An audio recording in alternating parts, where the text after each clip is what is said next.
topics and opinions expressed in the following show are solely those of the host and their guests and not those of W4CY Radio, its employees, or affiliates. We make no recommendations or endorsements for radio show programs, services, or products mentioned on air or on our web. No liability, explicit or implied, shall be extended to W4CY Radio or its employees or affiliates. Any questions or comments should be directed to those show hosts. Thank you for choosing W4CY Radio.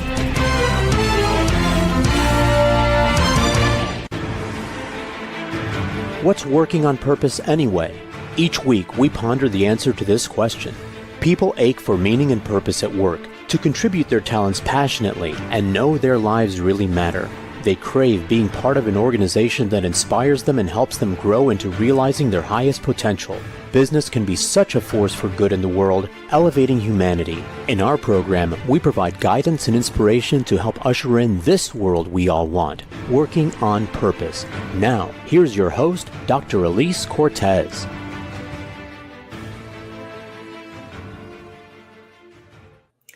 Welcome back to the Working on Purpose program, which has been brought to you with passion and pride since February of 2015. Thanks for tuning in again this week. Great to have you. I'm your host, Dr. Elise Cortez. If you don't know me and we haven't met before, I'm a workforce advisor, organizational psychologist, management consultant, logotherapist, speaker, and author. My team and I at Gusto Now help companies enliven and fortify their operations by building a dynamic, high-performance culture, inspirational leadership, and nurturing managers activated by meaning and purpose.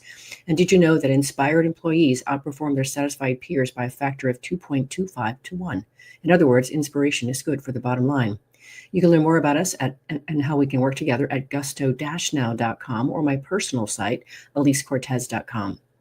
Getting into today's program, we have back with us, this is our second time, Tamra Ryan, a nationally recognized speaker, author, and leadership expert who is redefining what it means to lead with purpose and compassion. She served as CEO of Women's Bean Project from 2003 to 2025. It's a social enterprise transforming lives through transitional employment, and she now dedicates herself to empowering others to become leaders worth following. She's the author of 2 books, one of which we'll be talking about today, Followership, 16 Lessons to Become a Leader Worth Following. She joins us today from Denver. Tamra, welcome back to Working on Purpose. It's great to see you. It is indeed. Now, look at this beautiful thing that you put out into the world. It's just gorgeous. And I really, as I told you in our exchanges, align with everything that you said in that book. And so much of it is really what I have been trying to teach leaders too in my practice. So I'm excited to get into this conversation with you. But let's first open for our listeners and viewers who don't know you the way that I do. Share a bit about where this book came from and some of the things you're drawing from your previous experience. Well, it was, I think any book is sort of a labor of love. Definitely. Most definitely. You definitely don't write a book because it's easy to do. And as I led an organization, a mission-based organization for 22 years, I know that I changed and I became, I believe, a better person and a better leader. And while I was learning the things that I think made me those things, I watched as so many people were either disappointed by the leaders they were working with. As a society, we can see in the news all the time poor models of leadership. And then there were also some models where I'd look at people's success and say, okay, what allowed them to become so visionary and to change a culture or to change an industry? And so I really began thinking about, as I interacted with the people I worked with, what really inspired them to want to be there with me, and what conversely sort of turned them off. And so I really felt like there was an opportunity to write about the things that I learned during my experience as CEO of Women's Bean Project in a way that might save a lot of other people time, because I think the challenge of leadership is that you don't go into the job thinking, knowing exactly how to do it. Your first leadership role. And I can't tell you how many people. Just this week, I was in a CEO group, and to a person, everyone around the room talked about the amount of time it took them and this was in years before they actually really became the CEO. Mm. And what they meant by that was I had to grow into the role of learning how to lead. And I didn't know how to do it at the beginning. And yet, none of us are going to say that when we first are hired because you've just been hired to lead. So the motivation of the book really was to say, here's an opportunity to save you some time and really get to what I think people are looking for today in their leaders. Mm. You definitely make a really strong case for this lack of trust that people have in their leaders, and that you make a case for doing leadership differently. And this is what I really want to embrace. You say it's time to turn the focus away from what leaders want to give and toward what followers are seeking from their leaders, what entices people and enlists them to join the leader in accomplishing great things. I call this new way of leading fellowship. Mhm. And I think that the reason I call it fellowship is that instead of thinking about how do I lead, it is looking at it, what inspires somebody to want to be there with me. I often joke that if you're a leader and you turn around and look behind you and no one's there, you're actually not leading. And I think too often you almost maybe by definition, leadership is a very singular role. When you're leading a company, it's very lonely, and often we as a society put the leader on the pedestal, especially very public-facing leadership roles. And as a result, I think that the risk is leaders begin to think it's about them. Yeah. And what I often said, leading a very prominent social enterprise, that people made the decision whether or not to support our organization based on meeting me. But the moment I began to think it was about me, we were all in trouble. It was never about me. It was a role that I had and a responsibility I had to inspire people to want to join us on our quest to change the world. And the same thing goes for the people who are working with you. Your job as the leader is to inspire people to want to be with you, to accomplish great things, and to accomplish the mission and the purpose of the organization. And I think this is true whether or not you're leading a mission-based organization or a for-profit organization. I completely agree. A couple of things I really want to call. There's so many specific things about your work and your book that I really want to position for our listeners and viewers. So first, I want to situate, and listeners and viewers, listen to this carefully. If you're a leader, I really want you to listen to this and hear this. You say in your book, Tamra, many leaders are caught in the gap between where they currently sit because of their training, background, and role models, and where their followers expect them to be. And that's back on thinking that it's about them. But I think it's important to call out that they are stuck in that gap, and if as soon as they realize that they are stuck in the gap, they can do something about that. Yes, and I think that everything around them is reinforcing where they're stuck, and not giving them a path, or even insisting they find a path to be different. Uh, so I think you think about our society and how we view leaders and how we treat leaders, and how we have, in some instances, sort of this hero worship of leaders, and yet we're very, at the same time, often very turned off by that, by when someone behaves as though they deserve it.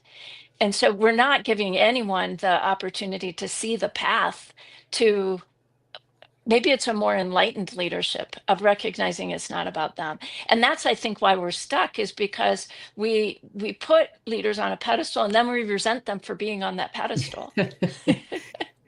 Yes, and the other thing that I'm so present to, and I've written about it a little bit in my last book, The Great Revitalization, but you speak to it quite eloquently in your book. You say that leaders are learning that the hard way, that the relationship between them and their follower has been democratized. Followers now understand their power to choose whether or not to stay with the leader. And I think that's really important. I think for a lot of leaders, especially some of these really, really high level CEOs of large companies, I think this is really, really devastating for them. I think that is true. It's devastating for them, or they blame it on the generational difference. Oh, definitely. No So question. I've been in so many conversations where, uh, the CEO will lament, uh, kids these days kind of conversation where like, what's going on with this next generation that's coming up? And what I think is that's a representation of this gap, is that, Yes. you know, I do think I came up in my career at a time where, you showed up, you just did what the leader said, you didn't question it, and it was maybe a lot more fear-based, Yes. development as a professional. And now we have leaders who came up during that time, who are looking to their younger employees and saying, I don't understand why you think you should have a voice here. Right. And so, and the difference, I think, when I talk about fellowship, is recognizing they do have a voice, because if you want them to come with you, you need to hear what they have to say. And gosh, they might actually have something great to say, but that you as a collective will be much more powerful together. That this isn't about how strong you are as a leader, as a sole leader. This is about your ability to um, again, uh, inspire people to want to be there with you. And I think I talk about this in the book also. That doesn't mean that you aren't ultimately the decision maker. It means that you are providing a platform for people to have voice, and ultimately knowing that you're making a decision. And so I talk about how to communicate those decisions, how to communicate to the followers, uh, what the process is going to be, how to understand why people have resistance, um, because people don't like change, and usually leaders like change because they're the ones leading the change. Mhm. Generally, people don't like change because it's being done to them. Right. So I talk about those kinds of things. In the past, I think you just, as a leader, you implemented change and you sort of said, suck it up and come with me, or don't. And I'm really trying to make the case that we will be better together. Yes.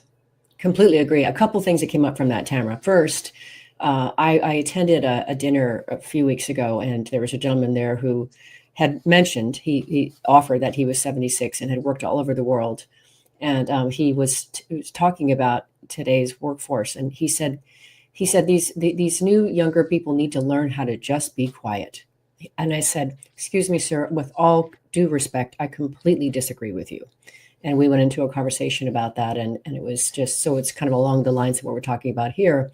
And then last night I attended a conscious capitalism event here in Dallas, and we got into a conversation about, the speaker was saying that I am a voice for the voiceless, and someone else got up into the crowd and said, I must be controversial and tell you that I used to say that same thing.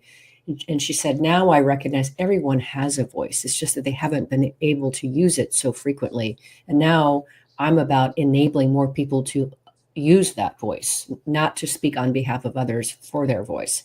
And so I think you've really hit on something important here.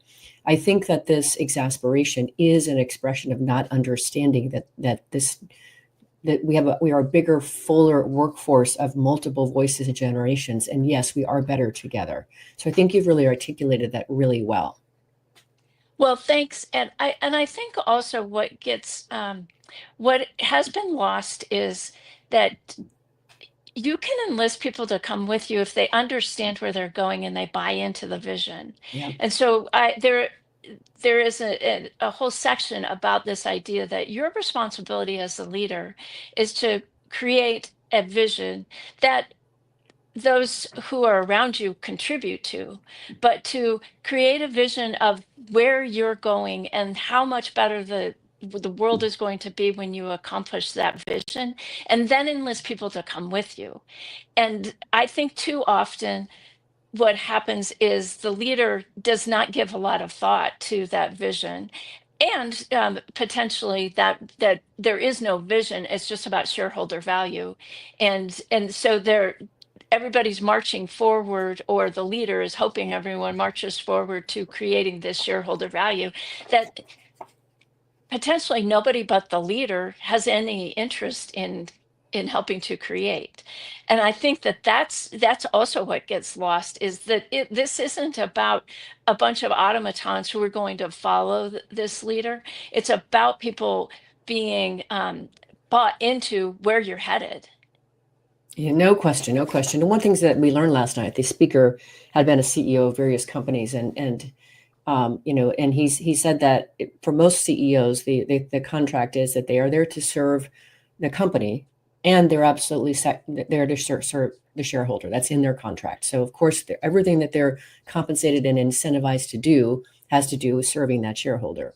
And of course, there are all these other stakeholders that are interested in that effort as well. And that's a major disconnect. And that came up with around the conversation of, what did the speaker think about us moving from a quarterly earnings to a biannual quarterly or earnings setup? And he said it's not going to solve the problem, might even make it worse.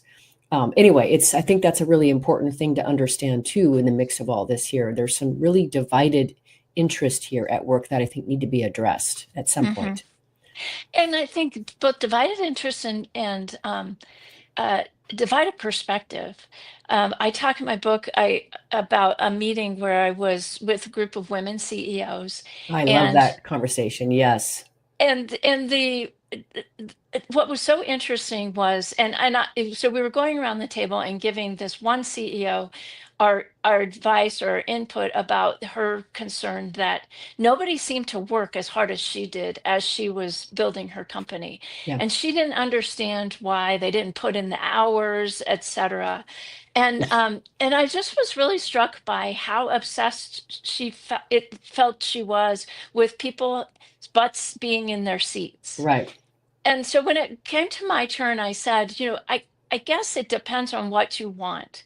Do you want to be the manager of these people, or do you want to lead these people? And it seems to me, as the leader of the company, you want to lead them. And so if they understand where you're headed and how they benefit, it was a small company, so they would benefit from success of the company, and you have clearly articulated where you're all headed, then why does it matter how long and how much time their butts are in their seats?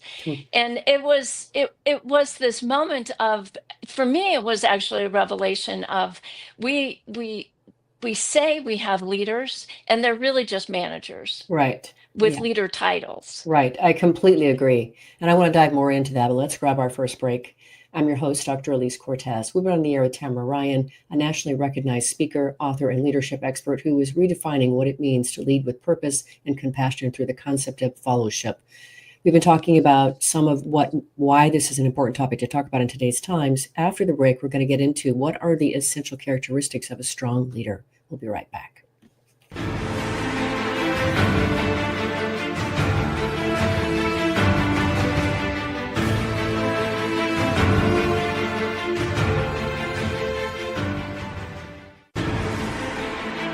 Dr. Elise Cortez is a management consultant specializing in meaning and purpose, an inspirational speaker and author. She helps companies visioneer for greater purpose among stakeholders and develop purpose-inspired leadership and meaning-infused cultures that elevate fulfillment, performance, and commitment within the workforce. To learn more or to invite Elise to speak to your organization, please visit her at elisecortez.com. Let's talk about how to get your employees working on purpose.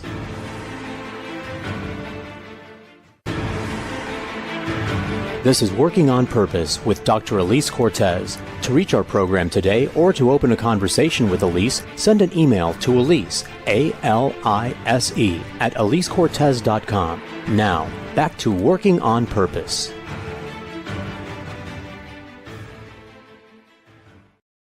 Thanks for staying with us and welcome back to Working on Purpose. I'm your host, Dr. Elise Cortez, as I am dedicated to helping create a world where organizations thrive because their people thrive, are led by inspirational leaders that help them find and contribute their greatness, and we do business that betters the world. I keep researching and writing my own books. So one of my latest came out called The Great Revitalization, How Activating Meaning and Purpose Can Radically Enliven Your Business. And I wrote it in many ways to situate what Tamra is also out to do, and that is to help leaders understand today's very diverse and discerning workforce and what do they want from you as a leader and an opportunity and an employment experience. And then I provide you 22 best practices to equip you to provide that for them. You can find my books on Amazon or at my personal site, elisecortez.com. If you are just now joining us, my guest is Tamra Ryan. She's the author of Followership, 16 Lessons to Become a Leader Worth Following.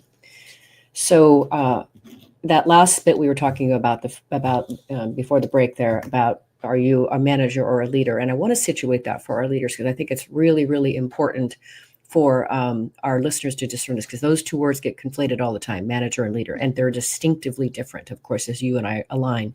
And so to call that out, when this person you were helping to counsel, she was wanting to tell people how to do their work. That's what a manager does. A leader, to your earlier point, creates and situates a compelling vision for people to get to, and they autonomously find the best way to get there with support, of course, and along the way.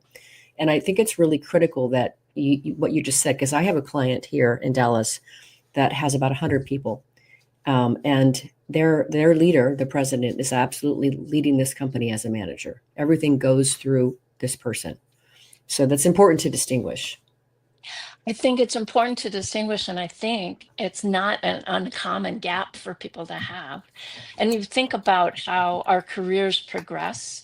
You start as an individual contributor, and often you're hired for your knowledge. Right. And as we have moved to a knowledge world. So you're hired for your knowledge, and then you do a good job, and then maybe you work with a couple other people, and so you're kind of a collaborative contributor. And as you keep moving up, you become responsible for more and more people's work. That is very different than being made a leader, but that's a natural progression for people as they continue to move up in their career. And nobody really teaches you, okay, I am no longer overseeing work. I'm actually responsible. And how I think about it is a manager sort of looks down and out. In other words, they're looking across the people who are doing the work and the work that's being done and the work product that's being created. A leader needs to look up and out. The leader is focused on the horizon and where the group is going. And again, as you said, creating an environment and hiring the right people who can figure out how to get there. The leader is responsible for the what. The team is responsible for the how. And I think, well, first of all, I don't think anybody teaches you that. Mm-hmm. And I think over time you either learn it or you fail. Yeah. Or you become the leader of a company who's really a manager. Yeah, absolutely. This is just so critical to call out. Now, let's contrast that. This is such an interesting concept you had in your book when you were talking about discerning what really makes for a strong, effective leader. And you said that you started asking people the question, who in your career has so inspired you that you would crawl through broken glass to follow them? And you found that people would answer in one of two varieties. What were they? Well, what would happen was that either someone got sort of either a concerned look on their face, like, should I have had somebody like that? Does that actually happen? Yeah. Or they would get this kind of glowy look. The interesting thing was if they had someone like that, they knew immediately who it was. There was no question. They didn't have to think for a while. So they got this really sort of glowy, proud look. And then they just begin to describe what it was about that person that was so special. But I thought it was interesting, and I didn't expect this at all, but I thought it was interesting. You either didn't ever have anybody like that, or you absolutely had someone, but I didn't really talk to anybody who had more than one person, Mm-hmm. which I also think is a bit of a statement about the state of leadership. Um, God, wouldn't it be amazing if, as we come up in our careers, if over and over and over again we had leaders like that? But no one I've spoken with has ever had that. Yeah, and I did once upon a time, and that was it was really my first boss, and so I can appreciate that. And so, of course, the answer, ladies and gentlemen listening, when we talk about what makes for a strong, effective leader, are these 16 qualities that Tamra wrote about, which we're going to try to hit at least a few of them as we go. But I wanted to situate that because how many of you have had a leader that you would crawl through glass for? I mean, gosh, so I want to talk about this notion that you put in your book that I really feel like is important to discuss, especially for the female audience members here, and that's this idea of being kind versus nice. Can you distinguish those terms for us? Yeah, so I can't tell you how many times as I've been out in the community in situations where there are younger women who are earlier in their careers who maybe move up into a position and they worry about whether or not they're liked. They spend a lot of time worrying Yeah. about whether or not they're liked. And the word nice comes up a lot. I just want to be nice. And I really think what gets lost is nice is about you. It's Mhm. your worry that you're not that you're being perceived as too harsh or uh, a bitch. This is all about your worry about how you're being perceived. Yeah. Kind is about the other person. Mm. And I think that when you make that transition and you begin to realize that and Brene Brown says this very concisely, clear is kind. Um, and when you think about when we are worried about being nice, we beat around the bush, we try to say it and we couch and we do you know, give you a compliment, say what you really need to say that might be kind of harsh, and then give another compliment. And the person walks away from the conversation not really understanding what the message was. Clear is kind. Nice is when you're worried about how you're being perceived. I think that's a very powerful distinguish there.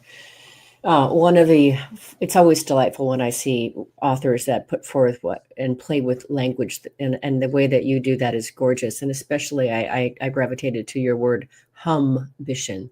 Let's talk about, and that's really speaks to what we said before. It's not about you. So, what's ambition? Well, I think it's a term that's been around a little bit, and I'm kind of shocked that it hasn't gotten more attention It's not because yours. I thought it was yes, yours. it's the reason it resonated with me is that the reality is, in order to be willing to lead an organization or a division or to lead in general, you have to have a certain amount of ego to be able to do that. Mm. And yet, at the same time, you always have to be balancing that with the fact that it's not about you, and bring the humility to the role to understand that my job is as the leader is to bring people with me. It is not to be the hero or the savior of this project or this organization. And uh, I think often in a leadership role, one of the challenges is that you often have to have the ability to entertain two opposing ideas at the same time. That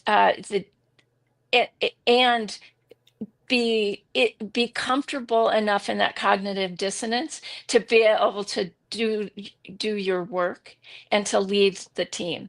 And to me, that's what ambition is. It is this idea that you need to be a strong leader. You need to have enough sense of yourself and ego to be able to lead, while at the same time recognizing that the moment you begin to think it's actually about you, uh, everybody's in trouble. Yeah. Yeah. I like that you go on to say that leaders that embrace this idea that they give space for the follower to become the most confident version of themselves while modeling what striving to become better looks like. And I think that's really important for me as somebody who teaches inspirational leadership. And really the idea that part of a leader's job is to help people realize their greatness. Well, how do you do that? If you model what better looks like and you are encouraging them to develop their sense of self and their confidence, you can help them get there. Yes, and I think that it's also too often when someone is struggling, we have a tendency to want to save them. And when you've saved someone from themselves, you really haven't helped them learn. Um, Right.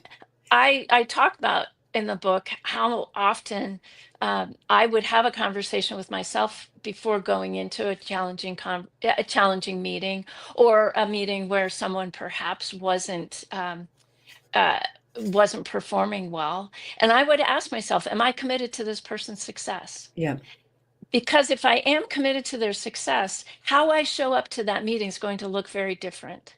And also defining in my mind what success looks like, because th- that's what I need to communicate. If I'm committed to your success and I'm clear on what success looks like, then I can coach you to get closer to that.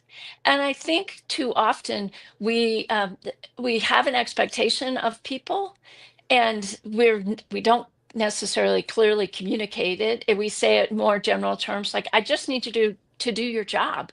Right. And so maybe I have an idea of what do your job looks like, and maybe the person I'm saying this to has an idea of what do your job looks like. But if you've never had that conversation about what your expectations are and what do your job does look like, then why would you expect to be successful? Hmm. Yeah, that there's so much value in learning to communicate clearly and also helping support people when they need it. Let's grab our last break here. I'm your host, Dr. Elise Cortez. We've been on the air with Tamra Ryan, a nationally recognized speaker, author, and leadership expert who is redefining what it means to lead with purpose and compassion through her concept of fellowship. We've been talking about some of the nuances of really being an effective leader today. We're going to continue the conversation after the break. We'll be right back.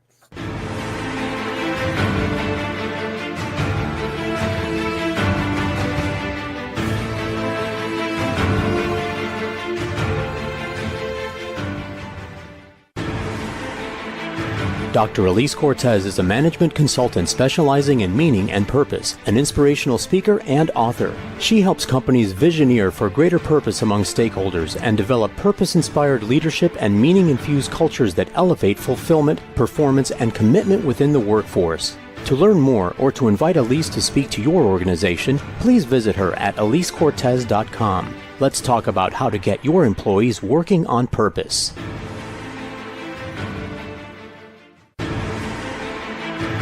This is Working on Purpose with Dr. Elise Cortez. To reach our program today or to open a conversation with Elise, send an email to Elise, A-L-I-S-E, at elisecortez.com. Now, back to Working on Purpose.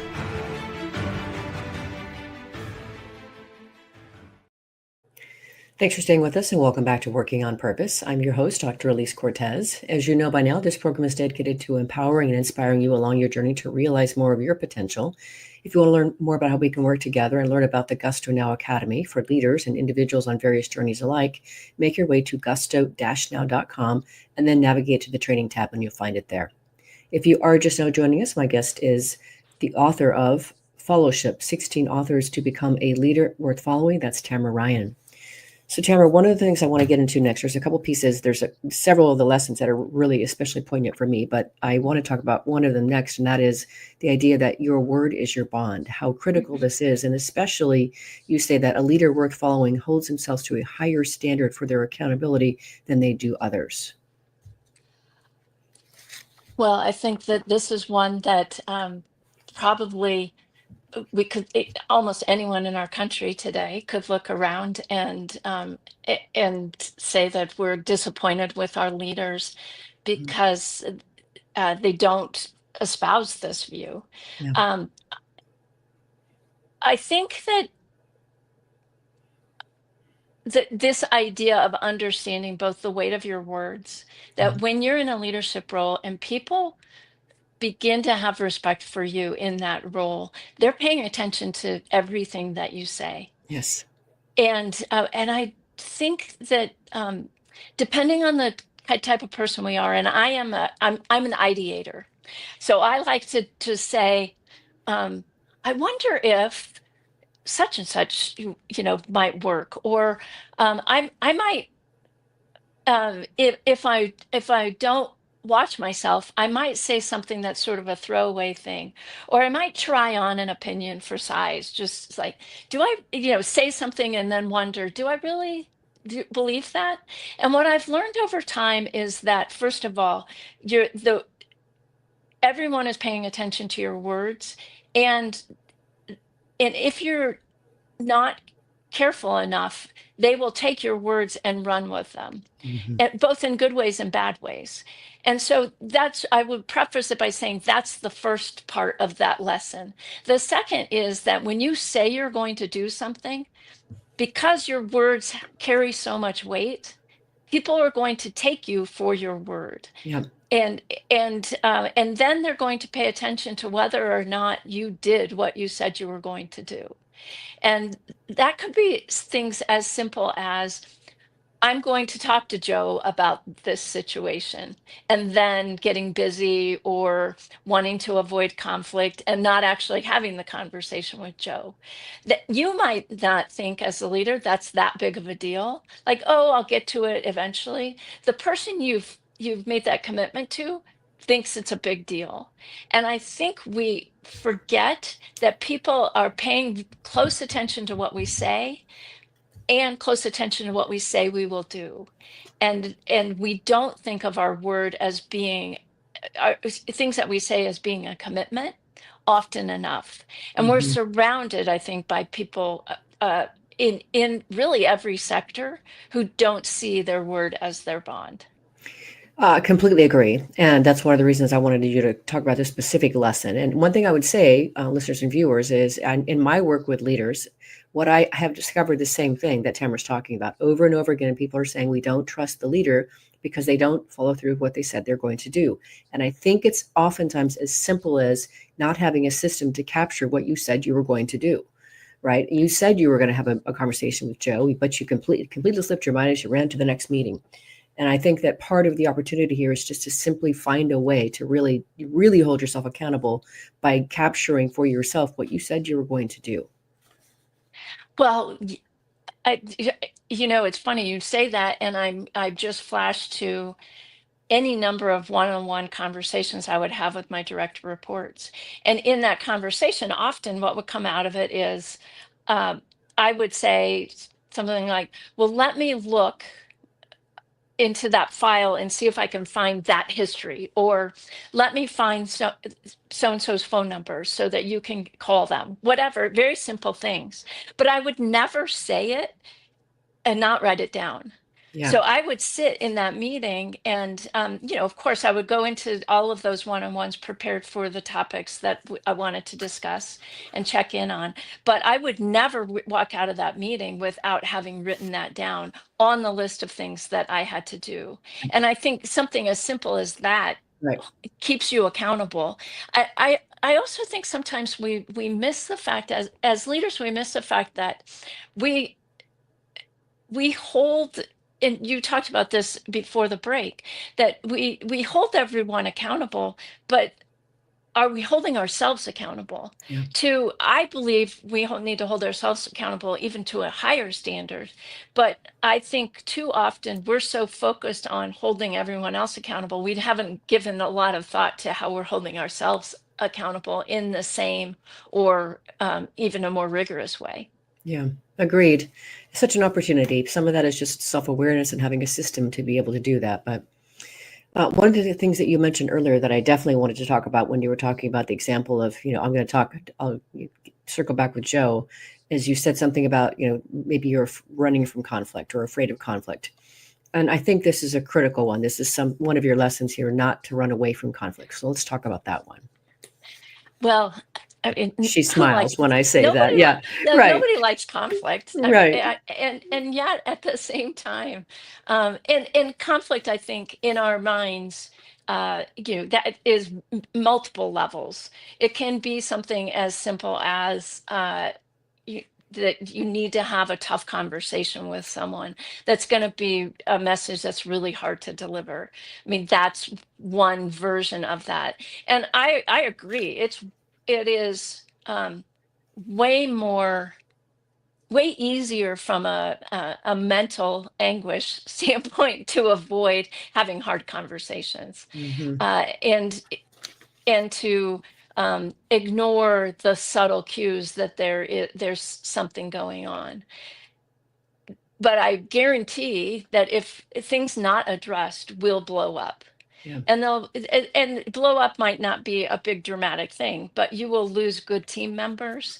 You will lose credibility. You will lose profitability.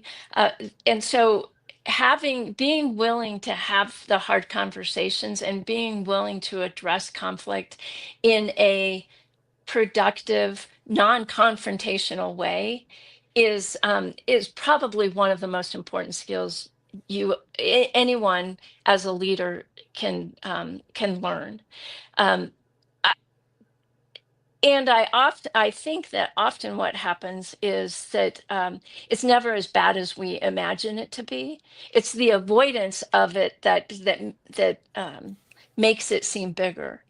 I also, in the book, I talk about a situation that occurred where I knew, and it was a huge conflict with multiple team members, and I knew in that situation I was not equipped to address Yeah. it, but I didn't want to avoid it. There was no scenario in which avoiding addressing it was a good solution. So in that situation, I actually brought someone in to help with it. So I guess I don't want to come across as saying that a leader must always know how to handle the conflict, because I don't think that that's realistic. I think we all bring our own baggage to our work situations, and when you put a group of people together, sometimes it conflates into something much bigger than you as a leader can handle. The key is recognizing when it's your role to address it, and when perhaps you need to get some help to address it. But the whole point of it is not addressing it's not a choice. Right, right. And just quickly on that, there's so much we could say about this, but even just understanding how you relate to conflict yourself. Thomas Kilmann's 5 styles can help you with that. And when you start looking at what's the source of the conflict, is this about values? Is this about the process of work that we're trying to accomplish here? Is this about power or status? Is it about the relationship? That just really helps to start to make the conversation much more productive right out of the gate. Well, exactly. And I do talk about that in the book of really, um, a lot of the book is about knowing thyself, with this Yes. theory being that when you know yourself, you can show up as a better leader, but also really getting more in tune with the people who you work with so that you really understand the perspective they bring to to conflict, to work, um, to success. At Women's Bean Project, I worked in an environment where there were many people who were more afraid of success than failure Hmm. because failure was familiar. Success began to create discomfort because it said things like, "Well, they're going to hold me to a higher standard now."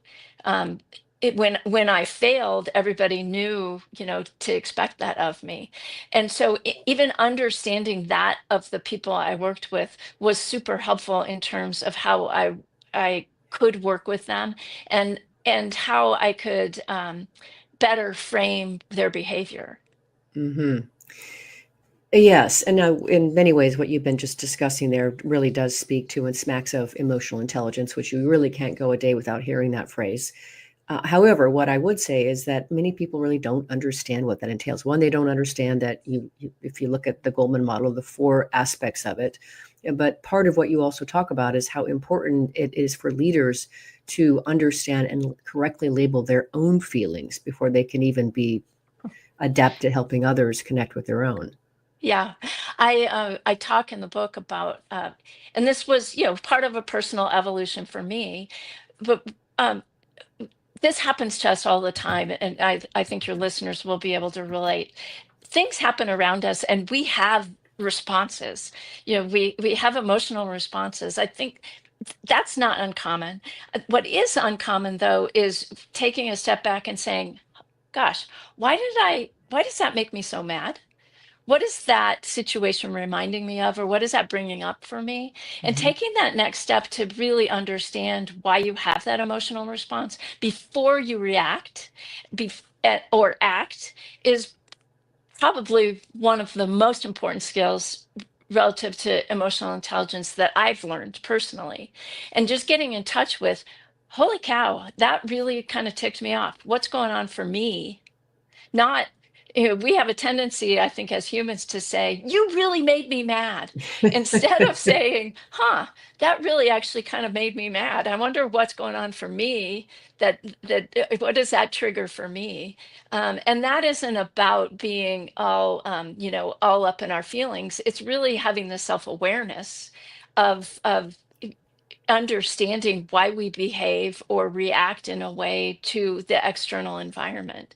Because most of the time, it's sort of bringing our middle school selves to our adult lives, which is, in middle school, you think everybody's looking at your stupid haircut or your pants that your mom made you wear or whatever.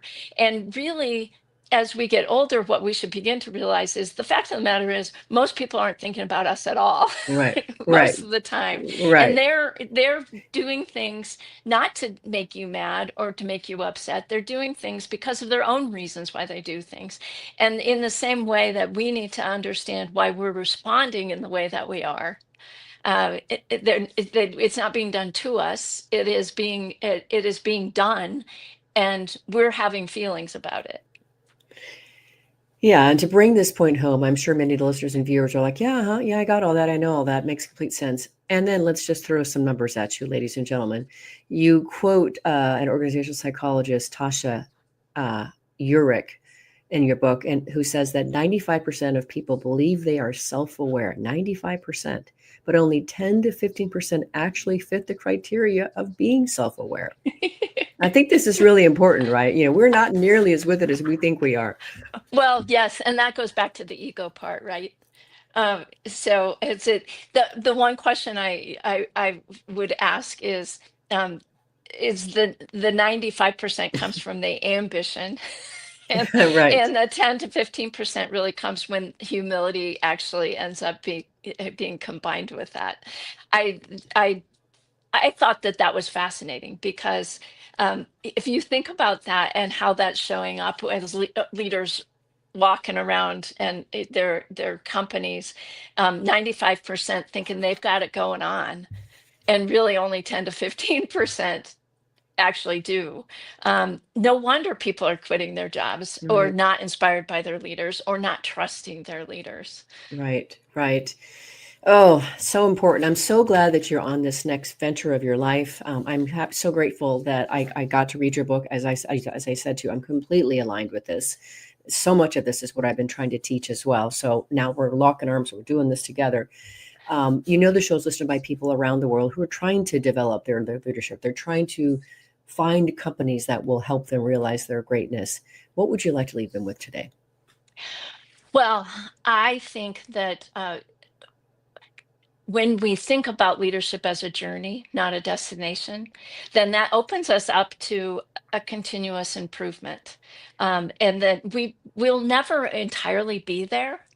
But gosh, how fulfilling to wake up every day and try. And so, I invite people to read the book. It's available it can be ordered at any bookstore. It's also available on Amazon, and it's also available in the Kindle version. Um, but really think of this, your as leadership as your journey is what I'd like to leave with, is that it really isn't a destination. There's not a day, I think, that you wake up and say, oh, I got it. Instead, there are always new things to learn. Completely agree, which is why I continue to champion lifelong learning. Tamra, it's a delight to know you. Thanks for coming back on to Working at Purpose. I'm delighted to be here. Thank you, Elise. Listeners and viewers, you're going to want to learn more about Tamra Ryan, her book Followership, and the work that she's doing to elevate leaders. Visit her website, tamraryan.com. Let me spell that for you. Tamra is Tamra, Ryan, Ryan, tamraryan.com. Last week, if you missed the live show, you can always catch it via recorded podcast. We were on air with Elizabeth Weingarten talking about her new book, How to Fall in Love with Questions, a new way to thrive in times of uncertainty. We talked about how to use questions to help us when we feel stuck, powerless, or drained, and unlock self-discovery to help us feel fully alive while working through uncertainty. Next week, we'll be on the air with Wes Adams talking about his book, Meaningful Work, How to Ignite Passion and Performance in Every Employee. See you then, and together, let's lean in and learn how to make workplaces work for everyone and find ways to do business in a way that betters the world. Let's work on purpose. We hope you've enjoyed this week's program. Be sure to tune into Working on Purpose, featuring your host, Dr. Elise Cortez, each week on W4CY. Together, we'll create a world where business operates conscientiously, leadership inspires impassioned performance, and employees are fulfilled in work that provides the meaning and purpose they crave. See you there. Let's work on purpose.